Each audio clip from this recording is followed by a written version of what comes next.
Hi there. I don't know if you've ever heard of the term guerrilla marketing, and by not that type of guerrilla before. Guerrilla, okay, as in freedom fighter, that type yes, of guerrilla. Okay. Still so, scary. Well, it is a bit, yeah. So I'm not suggesting you go out dressed as a guerrilla. Thank you. That's a relief. Good. Okay. Now, guerrilla marketing is kind of like a very big term for something that Nicola and I do quite naturally all the time. And that's really making connections with local businesses and local organisations just by the by.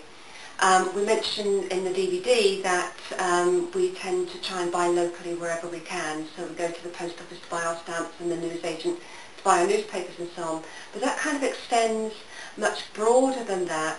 So any opportunity we get the conversation around, not contriving it, but if the subject happens to come up, we might just happen to mention, oh, I'm a hypnotherapist, and people are really interested. And of course that's where the business cards come in as well. So I think you've got a good example of that, haven't you? Yeah, I mean, I went into a shop that's about 15 minutes, excuse me, drive from one of my clinics. And I was in quite a rush, but went in and was buying buying whatever it was, and happened to get into conversation with this lady, and said, oh, I'm just off to Fairford now. And she said, oh, I live in Fairford. She said, whereabouts do you work? And I said, oh, at the Fairford Therapy Centre. And she said, oh, what do you do there? And I said, oh, I'm a hypnotherapist. And as I joke with, you know, when we give talks to hypnotherapists, you know, you either get that really or a really type thing. But she was one, oh, really? And just got generally into conversation. Now, as you all say, you know, it was the fact I went into a little local shop, was able to have this nice conversation with somebody, rather than stand in a queue where there is no opportunity to have a conversation because there's a queue a mile long behind you.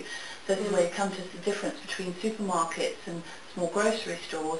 And we do recognise that, you know, we're lucky that we live in sort of the countryside, and so therefore we have more choice there. And if you're in a city, sometimes it's a little bit different. But you can still choose where you shop and where you go. And if you go there regularly, you will build up, even if it's a waitress, that is a potential client.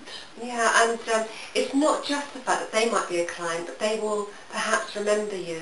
So for instance, very recently I was involved with an open day at one of the therapy centres, and one of the therapists brought their receptionist along to help with her bookings for some taster sessions. Well, a good opportunity, I thought, so I got chatting to the receptionist, and we got on very well, and I happened to give her some business cards, as is my habit. Cool. And lo and behold, I've had a referral from her.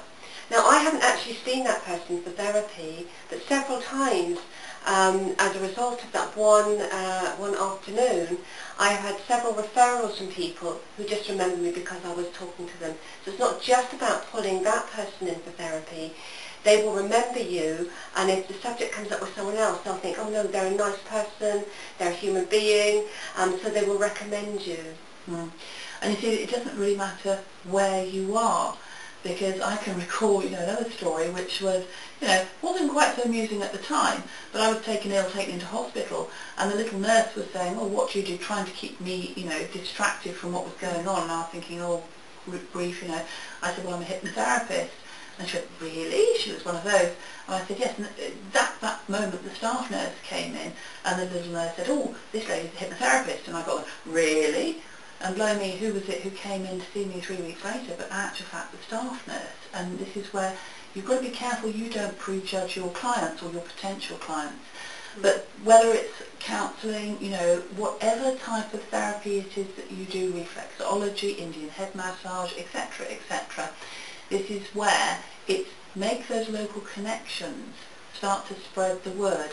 And it's, I think, just simply as a matter of fact of being actually enthusiastic about what you talk about is a really important thing. Don't engage people in conversation if they're not asking you questions. You know, you can start, but if they're asking you questions, that's a sure sign they're interested, and therefore keep the conversation flowing. Don't bore them, and in actual fact a good tip is the fact that it's quite good to leave them wanting more. So if you leave them with a business card, which is you should have on you 24/7 almost, give them a business card, say, got a dash, and it's leaving that thought with them so they go and have a look at the website to find out more. Indeed, and it's about spreading the word and not knowing who it is you're talking to, because they could lead on to other things. I give quite a lot of talks to WI groups and so on. Now, I don't necessarily expect to get any bookings as a result of those, but again, it's getting myself out there, it's spreading the word about the type of therapy that I do, my enthusiasm comes across.